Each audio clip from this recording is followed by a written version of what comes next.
artis yang masuk Islam kemarin. Begitu masuk Islam, suaminya meninggal, bapaknya benci, anaknya sakit, masuk penjara. Maka dalam hal ini mesti dipahami, innallaha idza ahabba qauman ibtalahum. Ketika Allah cinta sayang kepadamu, maka diujinya imanmu. Ketika datang sakit, kehilangan, la yusibul mu'min min nasabin wala wasabin wala saqamin wala syaukin yastakuha. Sakit, demam, sakit kepala, depresi, semua, bahkan sampai duri yang menusuk kakimu, illa kaffarallahu anhu biha sayyi'ati. Allah ingin membersihkan segala dosa-dosa. Maka kita husnuzon. Sekarang kan orang banyak suuzon sama Allah. Itu teman saya Pak Ustadz, ngaji nggak pernah, sholat nggak pernah, karirnya mantap, pangkatnya naik, tunjangannya besar, rumahnya besar, mobilnya besar, bininya besar. Saya, mana keadilan Tuhan itu Pak Ustadz? Ini orang tidak paham antara nikmat dengan istidraj. Ada yang paling mengerikan dalam hidup ini, namanya istidraj. Apa itu? Sholat tak pernah tapi rezeki lancar, ngaji nggak mau tapi karir melejit, puasa sedekah tidak pernah, zakat tidak, tapi umur tetap panjang dan badan sehat walafiat.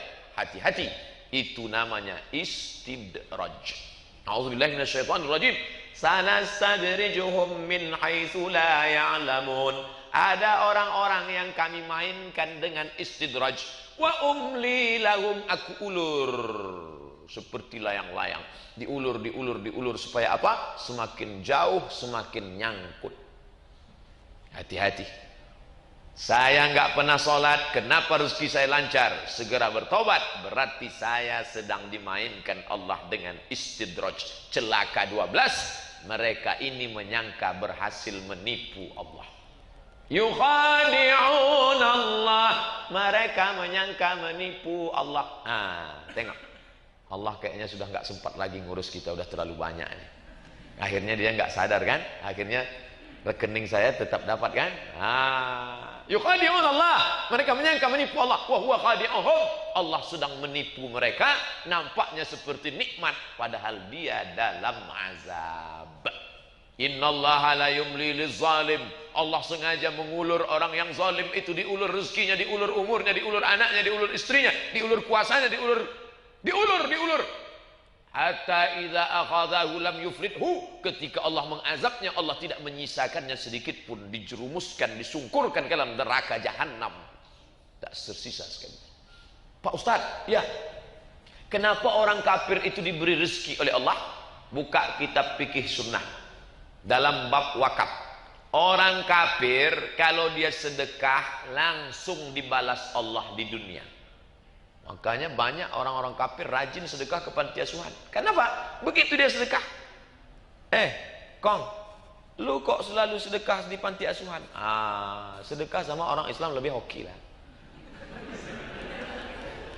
Kata dia, sedekah sama orang Islam lebih hoki. Setelah dia sedekah bulan ini 1 karung, rezekinya naik. Dan mereka yakin, banyak mereka yang sedekah di panti asuhan umat Islam. Jawabannya ada dalam fikih sunnah bab wakaf. Orang Islam, orang kafir sama-sama dapat rezeki. Bedanya, orang kafir itu langsung dibalas Allah di dunia. Supaya apa? Di akhirat tinggal masuk neraka. Makanya kita tak begitu. Makanya nggak boleh suuzon. Pergi ngelihat orang sakaratul maut, wajahnya hitam. Waduh, kasihan betul si anu itu. Nampaknya suul khotimah. Kenapa? Wajahnya hitam. Dia kena liver ya hitam. Ini perlu saya jelaskan. Saya khawatir jamaah nanti suuzon melihat saya kan hitam. Waduh, Ustaz Abdul Somad nampaknya suul khotimah.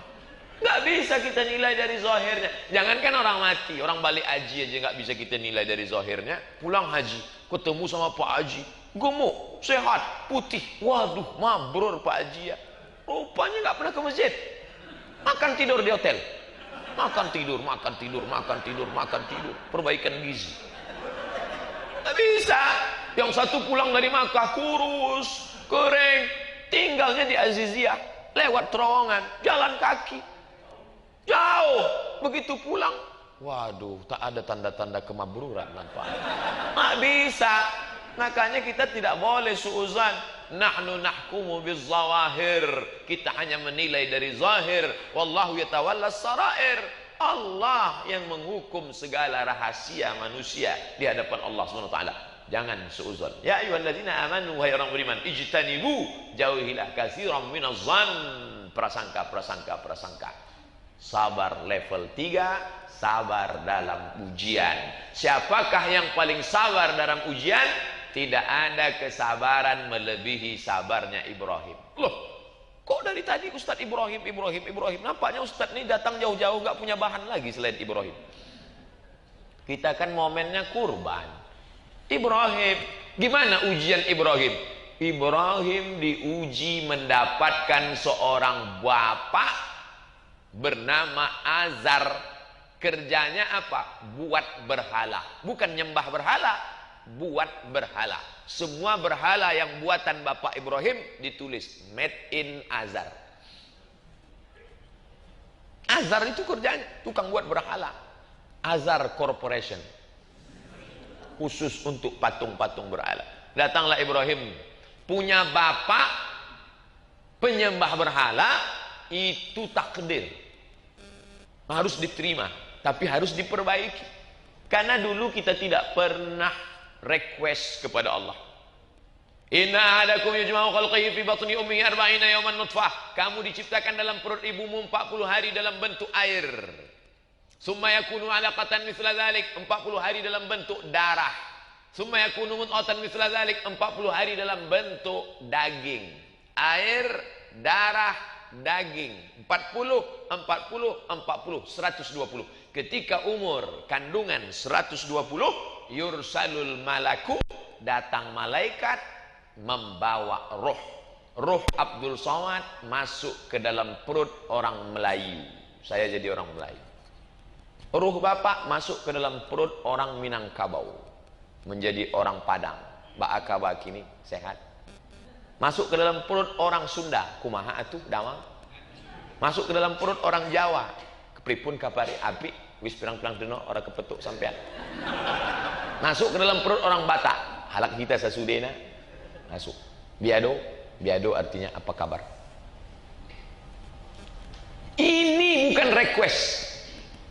Tidak pernah malaikat datang bawa kertas. Abdul Somad mau masuk ke mana? Multiple choice. A. Melayu, B. Eropa, C. Afrika. Pilih dong. Makanya kita mesti sabar menerima takdir. Masuk ke dalam perut orang Batak, Tapanuli Utara, Toba, lahir sebagai seorang Kristen. Siapa namanya? Ustadz Nababan. Ustadz Nababan itu dari perut orang Tapanuli Utara, Batak. Batak itu rumah makannya BPK, babi panggang karu. Tapi setelah dia lahir ke dunia, mencari hidayah. Bedakan. Lahir dari rahim perut orang kafir itu takdir, tapi menjadi kafir pilihan. Hati-hati.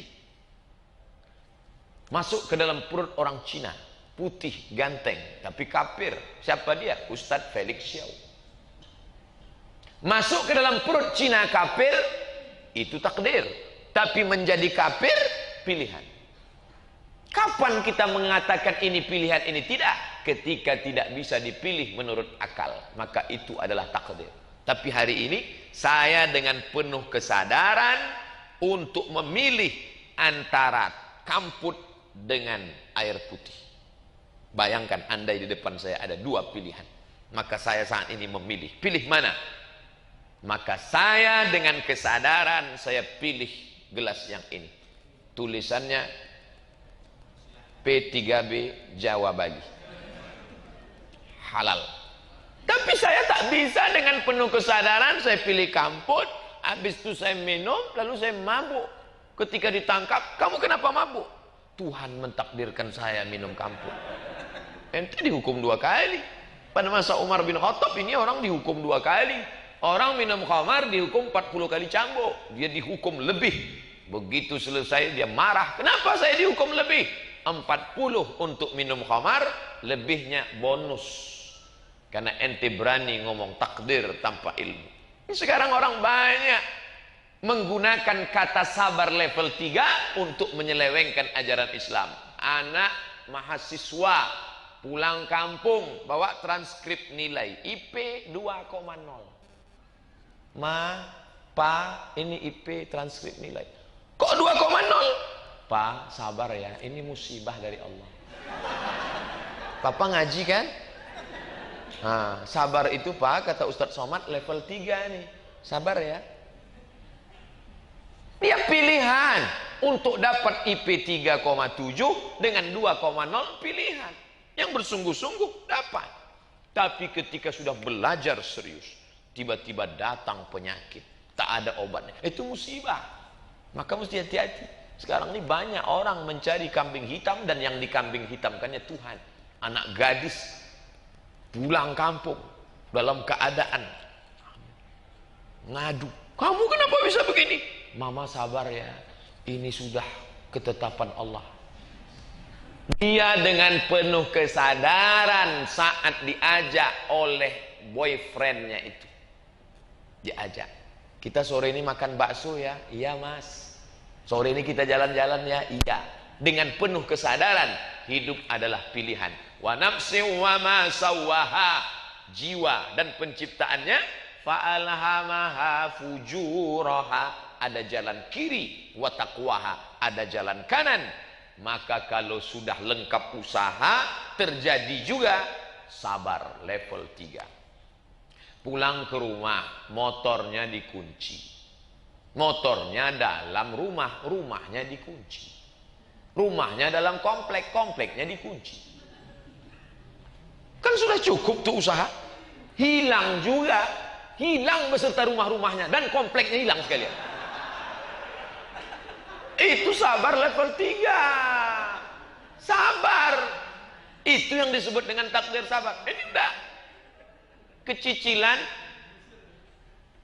tinggalkan sepeda motor di depan rumah. Kuncinya ditinggal. Hilang. Ya maling bilang, ini untuk saya ya, kata dia. Ada usaha, ada ikhtiar. Maka ada kita diberi ikhtiar. Ini memang sudah ditetapkan untuk saya.